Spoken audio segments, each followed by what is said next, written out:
Priyanka Shankarnath news चॅनलच्या मराठी बातमीपत्रात आपलं स्वागत करते। पाहुयात आजच्या काही मुख्य बातम्या। खासदार नवनीत राणा यांनी मेळघाटमध्ये प्रचाराचा श्री गणेशा केला। मेळघाट की बेटी असा बॅनरवर नवनीत राणा यांचा उल्लेख करण्यात आला आहे। एकीकडे महायुतीत कोण लढणार याविषयीची अनिश्चितता असताना नवनीत राणा यांनी प्रचार रथ तयार केलं। या प्रचार रथाच्या बॅनरवर पंतप्रधान नरेंद्र मोदींसह भाजप नेत्यांचा फोटो असून नवनीत राणा सध्या अमरावतीच्या मेळघाट परिसरात दौऱ्यावर आहेत। एक प्रकारे नवनीत राणा यांनी लोकसभा निवडणुकीचा प्रचार सुरू केला। शंखनाथ न्यूज साठी ब्युरो रिपोर्ट। छत्रपती शिवाजी महाराजांच्या राज्याभिषेकाचं 350वं वर्ष राज्य सरकारच्या वतीनं साजरं केलं जात आहे।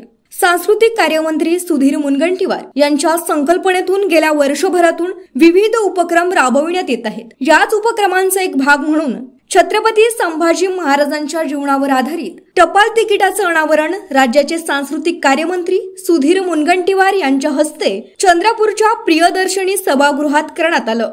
याचवेळी छत्रपती शिवाजी महाराजांच्या दुर्मिळ पत्रांच्या पुस्तकाचं देखील अनावरण झालं।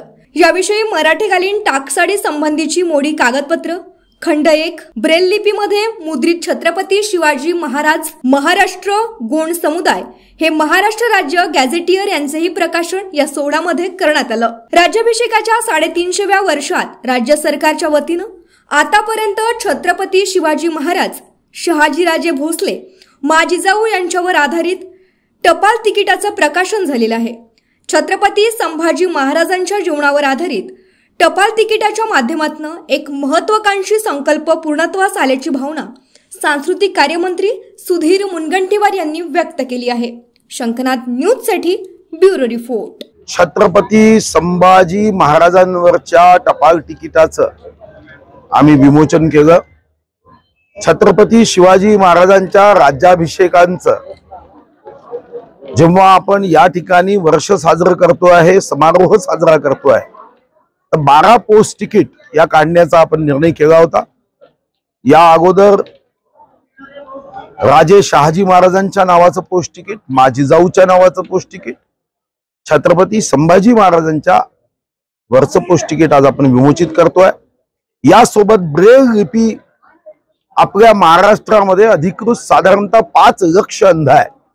या अंधांपर्यंत छत्रपती शिवाजी महाराजांचा हा आमचा ऐतिहासिक वारसा, हा वीरतेचा वारसा, पराक्रमाचा वारसा, आमचे या हजारो वर्षाचे महानायक ज्यांच्याबद्दल आम्ही छत्रपती शिवाजी महाराज कदाचित देवाचा अवतार नसतील पण देवापेक्षा कमी नाही असं म्हणतो, त्या छत्रपतींचा हा ऐतिहासिक वीरतेचा विचार हा दिव्यांगांपर्यंत, दृष्टीहीनांपर्यंत पोहोचावा या दृष्टीने ब्रेल लिपीमधलं पुस्तक आपण आज विमोचित करतोय। यासोबत अतिशय दुर्मिळ छत्रपती शिवाजी महाराजांनी लिहिलेले पुस्तक पत्र याचंही आपण पुस्तक आता प्रकाशित केलं, ज्यामध्ये अतिशय दुर्मिळ अशी छत्रपतींनी लिहिलेली पत्र आहे। यासोबत छत्रपतींची टाकसाळ असेल किंवा गोंड समुदाय व गोंड समुदायाच्या वीरतेचा जो काही पराक्रमाचा, त्यांच्या कल्पकतेचा, त्यांच्या दूरदृष्टीचा जो काही इतिहास आहे तोही आम्ही पुस्तक रूपाने आज इथं विमोचित करतोय, प्रकाशन केलं आहे। अतिशय उत्तम ही पुस्तकं झाली आहे, ज्ञानवर्धक पुस्तक आहे आणि मला विश्वास आहे की आम्ही इतिहास वाचतो तेव्हाच आम्ही वर्तमानामध्ये संकल्प आणि कृती करतो, ज्यातून आम्ही ऐतिहासिक या सर्व आमच्या वीरतेच्या प्रसंगातून एक वीरतेचं भविष्य घडवताना आमचा संकल्प अजून दृढ होतो। भूमिपुत्र संघटनेच्या वतीनं आज चंद्रपूर जिल्ह्यातील बल्लारपूर शहरात ईव्हीएम हटाव मागणी करीत मोर्चा काढण्यात आला। देशात नरेंद्र मोदी यांचं सरकार मतदान यंत्राच्या सहाय्यानं आलं असून याचे अनेक पुरावे निवडणूक आयोगाला देण्यात आलं, मात्र त्यावर पांघरून घातलं जात आहे। मतदान यंत्राच्या बळावर सत्ताधारी भाजप आज 400 पारचा नारा देत आहे। देशात विद्यमान सरकारबद्दल प्रचंड आक्रोश असताना आम्ही दिलेली मतं कुणाला जातात असा प्रश्न मोर्चेकरांनी उपस्थित केला। शिक्षण, रोजगार, आरोग्य अशा मूलभूत सुविधाही मिळणं कठीण झालं आहे। लोकशाही आणि संविधान टिकवायचं असेल तर लोकांना त्यांचा मतदानाचा खरा अधिकार प्राप्त झाला पाहिजे आणि हा अधिकार केवळ मतदान पत्रिकेच्या माध्यमातूनच मिळू शकतो। यामुळं ईव्हीएम नेहमीसाठी बंद करण्याची गरज आंदोलकांनी केली। या मोर्चात महिला आणि युवक मोठ्या संख्येनं सहभागी झालेत। हातात मागण्यांचं फलक उंचावत घोषणा देत हा मोर्चा तहसील कार्यालयावर धडकला। तिथं मागण्यांचं निवेदन तहसीलदारांना देण्यात आलं। शंखनाथ न्यूजसाठी ब्युरो रिपोर्ट। अरे लोकशाही बचाने आगे आओ, आगे आओ। भारत जय संविधान, भारत जय संविधान, भारत जय संविधान, भारत जय संविधान। भूमि भूमि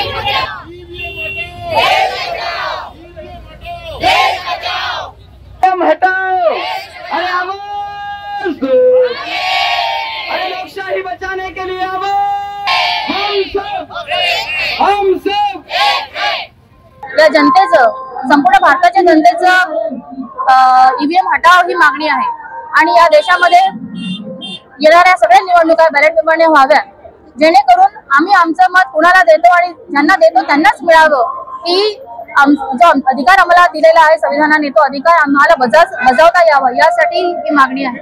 आणि गेले कित्येक वर्षापासून पुरावे देऊन सुद्धा चुनाव आयोग ऐकत नाहीये की मताची चोरी होते आहे, आमची मतं दुसऱ्याला जातात आहे आणि नको त्या हुकुमशहांचं सरकार आणि शासन या देशामध्ये प्रस्थापित होत आहे आणि आता हे पुरे झालं, आता आम्हाला मान्य नाही असं ही मागणी घेऊन लोक रस्त्यावर उतरलेले आहे। ईव्हीएम आम्ही ईव्हीएमला मानणार नाही, आम्हाला पर्याय स्वीकारणार नाही, आम्हाला बॅलेट हवाय, लोकशाही नांदली पाहिजे, संविधान नांदलं पाहिजे आणि या प्रक्रियेतून आम्हाला आमचे अधिकार, आमच्या शेतकऱ्यांना अधिकार आणि सगळ्यांना, विद्यार्थ्यांना, महिलांना, बेरोजगारांना त्यांचे अधिकार मिळाले पाहिजे, शाळा टिकल्या पाहिजे, कॉलेजेस राहिले पाहिजे आणि नोकऱ्या मिळाल्या पाहिजे। ही सगळी बेसिक मागणी, अगदी जगण्याची मागणी घेऊन आम्ही रस्त्यावर उतरलेलो आहोत, म्हणून आम्ही ईव्हीएमला विरोध करतो। मध्य प्रदेश इथनं गडचिरोलीत जाणारा अवैध दारूसाठा स्थानिक गुन्हे शाखेनं बल्लारपूर इथं ताब्यात घेतला। मुरमुर यांच्या पोत्याआड ही दारू गडचिरोली इथं जात होती अशी माहिती स्थानिक गुन्हे शाखेला मिळाली।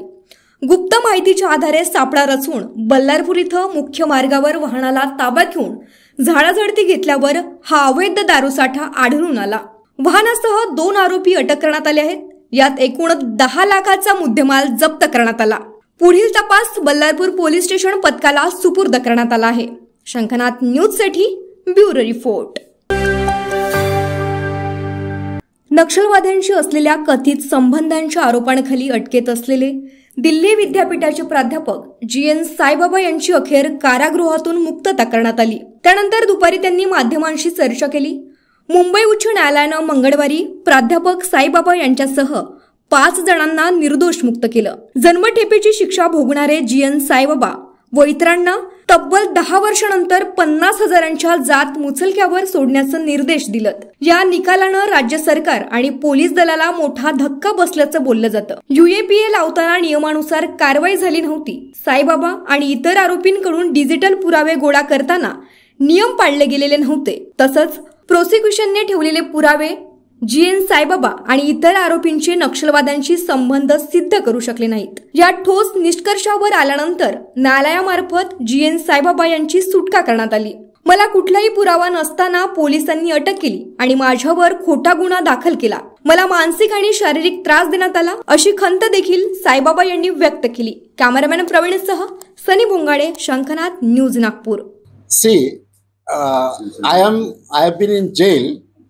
I have little information of my outside world, but one thing I can say: the question of tribals, the question of Dalits, and the question of minorities is the question that is in front of us more sharply today. You have asked a big question.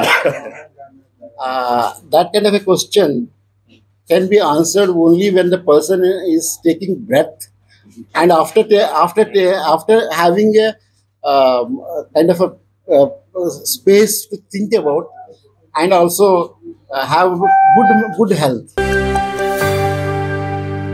CSC all-rounders नागपूरच्या वतीनं आंतरराष्ट्रीय महिला दिनानिमित्त आयोजित करण्यात आलेल्या all woman biking टूरमध्ये नागपूरच्या 6 महिला बायकर्स 1440 किमी अंतर पूर्ण करीत क्वीन्स ऑन द व्हील ठरल्या। 2 मार्च रोजी सुरू झालेल्या या मोहिमेत या महिलांनी हार्ट ऑफ इंडिया म्हणजेच मध्य प्रदेशात प्रवास करीत तेथील समृद्ध वारसा स्थळांना भेटी दिल्या, तेथील विविध रंगी संस्कृतीचा अभ्यास केला आणि घनदाट जंगलांमध्ये प्रवास करत साहस आणि धैर्याचं उदाहरण प्रस्तुत केलं। मध्य प्रदेश टुरिझमच्या सहकार्यानं आयोजित करण्यात आलेल्या या क्वीन्स ऑन द व्हील या ट्रेलमध्ये नागपुरातून राष्ट्रसंत तुकडोजी महाराज नागपूर विद्यापीठाच्या MBA कॉलेजच्या प्रोफेसर शिल्पा पुरी, फोटोग्राफर अलेक्सांड्रा निर्वाण, पॅरामेडिकल टेक्निशियन रुचिका मेघे, IIMची विद्यार्थिनी आज्ञा जैन, निसर्गोपचार तज्ञ मैथिली सिंग व स्पोर्ट्स ट्रेनर कांचनी यादव या बायकर्स सहभागी झाल्या होत्या। याशिवाय हैदराबाद, भुवनेश्वर, मुंबई, पुणे, उज्जैन, इंदूर, ग्वाल्हेर, देवास येथील 19 महिलांची या मोहिमेत सहभाग नोंदविला। या महिला बायकर्सनी सांची, चंदेरी, कुनो, ग्वाल्हेर, ओरछा, खजुराहो आणि भोपाळ असा 1440 किलोमीटरचा प्रवास अवघ्या 8 दिवसांत पूर्ण केला। शंखनाथ न्यूज साठी ब्युरो रिपोर्ट। तर हे होतं आजचं बातमीपत्र। पुन्हा भेटूयात पुढील बातमीपत्रात। तोवर बघत राहा शंखनाथ आवाज सत्याचा। नमस्कार। तुलसी प्रेरणादायी बहुउद्देशीय सेवा संस्था नागपूरमधील सर्वोत्तम फॅशन डिझायनिंग कोर्सेस। तुम्हाला फॅशन डिझायनिंगची आवड आहे का? तुम्हाला स्वतःची फॅशन डिझायनर म्हणून ओळख निर्माण करायची आहे का?